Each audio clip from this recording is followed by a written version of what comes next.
जिल्हा शासकीय रुग्णालयाच्या डॉक्टरांचे मोठे यश. स्तनाच्या कर्करोगासारख्या गंभीर आजाराचा सामना सर्वसामान्य रुग्णांसाठी मोठे आव्हान ठरतो. आर्थिक ताण, उपचारांची गुंतागुंत आणि मानसिक दबाव यामुळे योग्य वेळी उपचार मिळणेही कठीण बनते. मात्र अशा परिस्थितीत ठाणे सिव्हिल रुग्णालयाने पुन्हा एकदा नागरिकांचा विश्वास जिंकत 78 वर्षीय महिलेची स्तन कर्करोगाची गाठ यशस्वीरित्या काढून जीव वाचवण्यात मोठे यश मिळवले आहे. मेमोग्राफी स्क्रीनिंग व्हॅनमध्ये तपासणी दरम्यान या वृद्ध महिलेच्या स्तनात संशयित गाठी आढळली. त्वरित तिला सिव्हिल हॉस्पिटलच्या ओपीडीमध्ये दाखल करण्यात आले. अचानक मिळवलेल्या या निदानामुळे कुटुंबीय चिंताग्रस्त झाले. वयानुसार हा आजार धोकादायक ठरू शकतो असा पहिला अंदाज सर्वांनी व्यक्त केला. मात्र रुग्णालयातील डॉक्टरांनी समुपदेश करत कुटुंबियांना धीर दिला.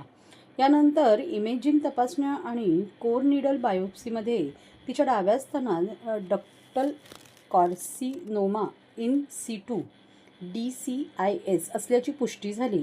वयोमान लक्षात घेता उपचार अधिक दक्षतेने करण्याची गरज होती.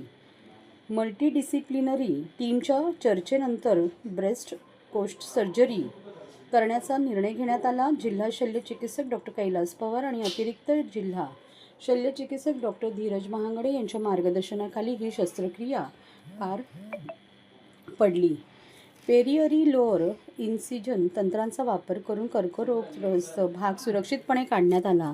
सौंदर्य राखण्यासाठी प्लास्टिक सर्जरीची जोड देण्यात आली असल्याची माहिती best onco plastic surgeon doctor Ritika Bhandari यांनी दिली. या शस्त्रक्रियेमुळे वृद्ध महिलेचे आयुष्य वाचलेच, शिवाय जनतेसाठी उपलब्ध असलेल्या सरकारी आरोग्य सेवेची विश्वासार्हता वाढली. मेमोग्राफी स्क्रीनिंगमुळे व्हॅनमध्ये लवकर निदान होत आहे आणि ठाणे सिव्हिल रुग्णालयात स्तनाच्या कर्करोगासाठी अत्याधुनिक, सुरक्षित आणि सक्षम शस्त्रक्रिया सुविधा उपलब्ध आहे, अशी माहिती जिल्हा शल्य चिकित्सक डॉक्टर कैलास पवार यांनी दिली.